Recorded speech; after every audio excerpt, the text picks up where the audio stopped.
कि हम जब मेंस का आंसर लिखते हैं तो उसमें हम क्या ऐसा लिखें कि उसमें मैक्सिमम नंबर है।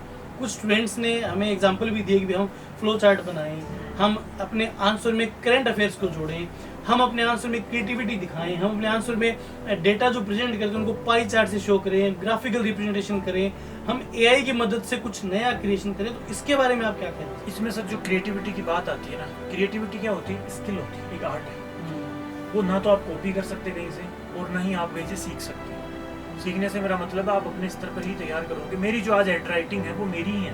नो डाउट 10-20 लोग होंगे संसार में जो वैसा लिख सकते हैं, क्योंकि मेरी शक्ल जैसी है। हम शुरू में सुनते हैं कि 7 लोग विश्व में एक जैसी शक्ल के होते हैं, मुझे तो आज तक कोई मिला नहीं और कोई मिला तो उसमें वाकई में मेरे से अंतर था। तो आप उसी को बचा के रखो ना किसी। तो मैं तो मेरा अपना पर्सनल अनुभव मैं बताता हूँ। 21 की वैकेंसी के समय मैंने 1-2 टॉपर्स की कॉपियाँ देखी थी, मुझे लगा मेरे जैसे ही क्वेश्चन के आंसर हैं इनके। उसके बाद में ना मैंने कभी उनकी कॉपियाँ नहीं देखी, क्योंकि जब मैं क्रिएटिविटी की बात करता हूँ मतलब मैं स्किल की बात करता हूँ। स्किल मतलब आपकी आंसर राइटिंग, और आंसर राइटिंग के लिए आपको किसी की कॉपी नहीं करनी, अपना जेन्युइन खुद का बनाओ।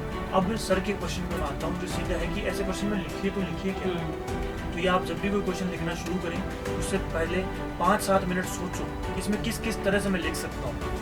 जब आप सोचोगे आपको बार बार 10 क्वेश्चन में अगर सेम तरीके से आप सोच पा रहे हो कि कुल मिला के दिमाग घूम के इसी पॉइंट पे आ रहा है कि मैं इस तरह लिख दूँ, आप यकीन मानना वो आपकी स्किल है, वही आपको आगे बढ़ाएगी। अब बाकी बात है flow chart and all generally use कर सकते हैं आप। आपका क्वेश्चन जो है उसका आंसर न्यूज़पेपर की तरह होना चाहिए।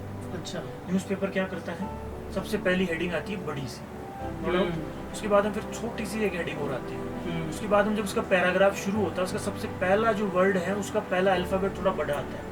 वहाँ से वो शुरू करता है, पैराग्राफ डालता है, लेफ्ट या राइट साइड में एक मैप डालेगा वो, थोड़ा सा नीचे पाई चार्ट भी डाल देगा, कहीं पे ग्राफ भी डाल देगा, नीचे कुछ बीम वगैरह डाल देगा। तो उसकी क्रिएटिविटी सबसे बेस्ट है। उसको देखो, न्यूज़पेपर पढ़ो, उसमें समझ में आएगा कि भाई अब आप न्यूज़पेपर देख के आपको अच्छा लगा कि कितना अच्छा लिखा, कितना अच्छा उसने आंसर दिया है। तो वैसे ही अब आपने आंसर भी क्रिएट करो, और ये चीज़ें एक दिन में नहीं होगी, आपको रोज़ थोड़ा थोड़ा करना होगा, उसके साथ में डेवलप होने लगेगा।